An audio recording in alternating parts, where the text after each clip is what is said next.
Hello, this is Gerald Van.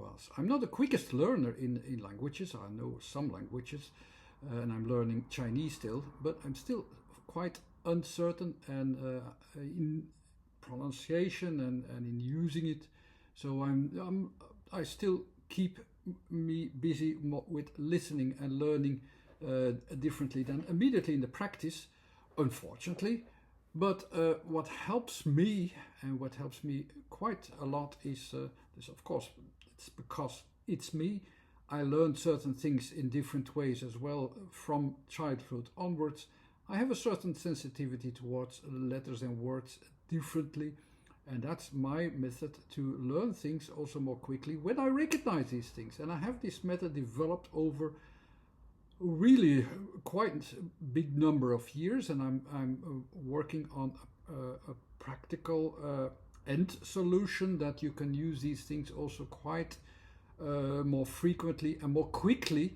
That aspect of letters that shows you also that every letter has an organization, an order in them in itself, that is an order that exists and that is used for it, just as our pronunciations between each other of letters is quite balanced out. I don't know how much in frequencies they are balanced out, but they are so balanced out that you can distinct the differences. And these distinctions between all these letters are quite well in balance. And languages developed over the years, not just from sounds in the Chinese script, they are also developed from that idea of how things are in balance between each other, and they're really very much kept that attention to that balance. So one of the first things that people had to do, we almost forget that because we still run on the clock, but we don't run on the conditions so much anymore as before. While they are quite important to recognize, and at which time, in which seasons are we? When is this happening? When do we need to do this with our cattle or with our fruit and whatever? All these things are timed. All these timed things also tells you to have to prepare well for something. So this whole preparation system is a kind of behavior which is everywhere and which is the basis also of what we still remember in the Chinese script as that kind of oracle prediction that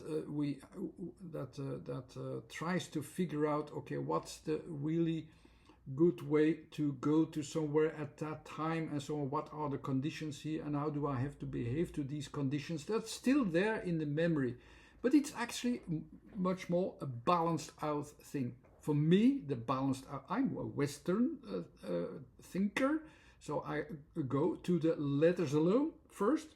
But I really like the Eastern thinking, which is that balanced out thing, so the balancing out of things. I accept that as well, and that's why it is so interesting to follow the Chinese and to understand it. And I will combine these two ways of thinking, the balance between the sounds. The sounds almost seem to be secondary at first, because you see, okay, you have the sounds, from the sounds alone you cannot recognize the letters. You also have to know the context, and the context gives you the idea, oh yeah, it's about that, and then you have the correct character, and then you know the context. It's much more than that. There are recognizable sounds as well, which brings you into the right context. It's very much a contextual script and language, which is even more interesting because that's not the Western way of thinking. The Western way of thinking goes very quickly to the detail of what we can do with it, and it leaves more room for interpretation. Without that balance, there's more room for interpretation. When it's balanced out, you're almost forced to follow that balance. Of course, every word has a certain balance in them and has a message of how to follow that balance, and that's also there in the Western language. But what I'm going to do today is, let's have just one sentence which is very which suits very well to explain it from recognizing the sound. So in my Western way of thinking and this theory that I have in the background, how I understand things, and it gives you a way to understand things differently into a universal language of sounds. You can recognize sounds where they lead to and what they mean, and they mean the same thing everywhere. Where whatever you say, they mean the same thing. They are the same kinds of focuses in a certain within a certain range. How to adapt them to the reality.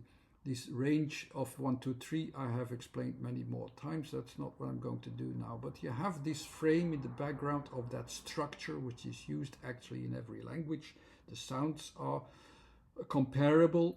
The letters that we use in the Roman script are useful also to understand the other languages as well, just like with Chinese. And what I will do is I will have one sentence which is 在我看来, which means, this is in my opinion, as how I see it. I was already insecure the way I said it, so I'm sorry I didn't say it perfectly. But that is something that we will describe in this case from an understanding from the sounds. My purpose of this video is that you will understand these 4 characters from the sounds alone very quickly. In actually a couple of seconds you will be able to recognize them. I have a small preparation for each character which describes the letters and its functions and how the functions hang together. Once you start to understand this whole system, it's almost quite an easy thing at certain points. It will not always be easy, but it can be a very easy thing. In this case, it will be a very easy thing. You understand immediately, oh yeah, it's directing towards that direction. That direction means this thing. So I know what it is. And you can remember it also because it will store in your memory bank with the right image, with the right directions. If you even add more elements to it, you will be able to store it in such a way it will give you an extra depth. Not learning everything by heart, and at the end you will speak also like an automatic robot. You don't want that. You want to understand what is going on in each letter, and the more you understand it, the more you also have a depth of understanding in everything that is encountered in every word and in the combination of words. It gives you an extra value to life and a spiritual value as well, because you understand how the balance is created between all these things. You will you will go and sense these things. Okay, I already have too much introduction. Let's go to this character, Tsai, which has the Z in the pinyin. It's associated with a Z, and it's actually very easy to understand what this letter is. This letter is, there's 3 degrees, 3 levels of levels of 3 different focuses. There's one focus which has just one focus, mostly about steady objects. Another focus which is in 2 parts, so with a start and beginning. So you go towards something because you see the movements, the changes, and so on. So you have a timed aspect. All the last ones, which are the frames, that gives you an order in time and space that says, okay, with certain conditions you can have a certain thing in different ways. That's more the general definitions you get there in this last category. So the Z is from the second category, from the timing, so that's why it's in 2 parts. You have this time in the middle, you go to with the timing, and what is the there's a feedback process which leads through all the letters. Feedback process for us as Western thinkers, we start from our vision in the letter A, the first letter, and we start to form our opinion and learn our opinion in A. In China, in the Chinese script and in the Asian scripts, they are about balance, so they will not start from A, as in many scripts and way of thinking, but he will start somewhere else. It starts in that balance. And the balance there is very important, where you have somewhere in the middle of that system, you come at the letter E, and then you have, after E, you will feel the balance balancing out into two directions. It's the Z, which goes inwardly, and it's the W, which still lingers on a little bit more outwardly. So then it's still about your opinion that way. In Z, it's more about, okay, what's going on. So you're going to sense what's going on. So a lot of explanations what the Z is. Basically is that timed frame which leads you with its feedback process inwardly. That's the first letter. Go towards A, towards a direct central focus. That's what the next letter is. And then the E from the third category, that's there in the background. It is that pattern which tries to fit in inwardly. Together with the Z, then the A, and then the I in the right order. You can see it. So you have the timing, the space, and then going inwardly. Together, you can sense it, that going inwardly to a direct focus and try to fit it in as a pattern. You go towards the middle of what is going on. So you focus on something, there's a timing process involved, so you go inwardly to see, oh, what's going on. And that's what the word means. What's going on there? Or where in a way, yeah, where, what's going on, I think is a very good description of this. And you can recognize these directions in the character. Once you recognize them, you will remember them forever. Z, the A there, and then the, yeah, I'll go inwardly and see what's going on. The war, or is of course used more often. It's I. Also here you have that, then that other direction. So you have that time schedule, and what you mean with ongoing, it lingers on. It's your visions, the whole aspect of learning, also of realizing, of speech, is about, I start from my opinion, I speak, and then I listen, okay, what's going on, and something comes back, and you adapt a little bit. All these letters are ordered also in that order in which Z and W comes first after they have reached a balance. In E is timing, so you just go in the timing, so you have a highlight where everything is in balance. With the Z, it goes, yeah, you have more feedback going in, so you have to look for, okay, what's going on then? Do I have to adapt something? In W, it's the other way around. You have that, it's lingering on, so you had already a push from what you were thinking, and yes, you can still go on a little bit longer. So that's the W. Followed by the O, it confirms us even more. The O is at the start of making something work in a time process to adapt a certain material and other things. You continue what you're doing within a time frame, so you count, translated in this combination, you can count on it, on the things that are still lingering on in your mind or whatever. And that's the I position. It's actually still quite well in balance, but it has that slightly out of balance, saying like, okay, but this is what I can see from just out of balance in the yin and yang. It just says, okay, let's have a look of what I see is still correct or not. That's the war. Ka is quite easy to remember if you with this image, because that's like you see the hand, and underneath is the character of the I. The first letter pronunciation there is the K.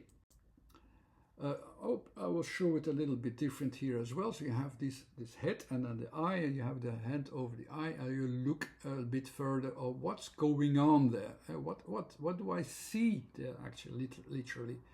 If I look it up into my source that I used more often, the Nin Chinese website, it reads as to watch, to look, to read, to ponder, to depend on, to consider, and so on and so on. You can read it here aloud. We already know the letter K in the position in my scheme where it is. It's a bit at the borders.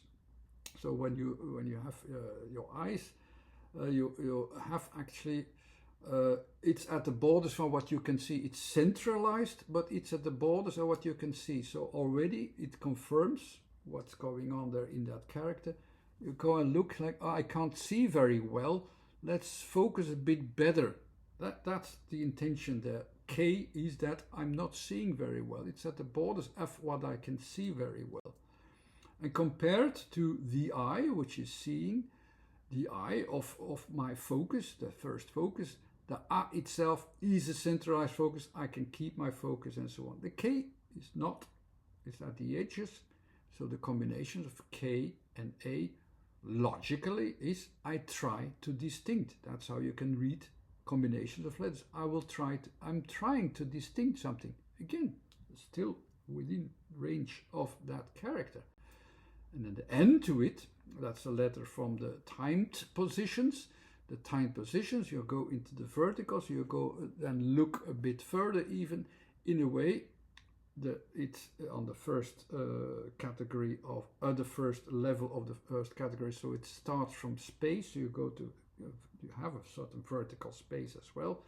You can't use these geometrical things all the time, but here it is. You go and look further in space. What does it lie?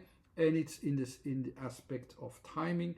So you go further, look in space, in a way like what is lying further on?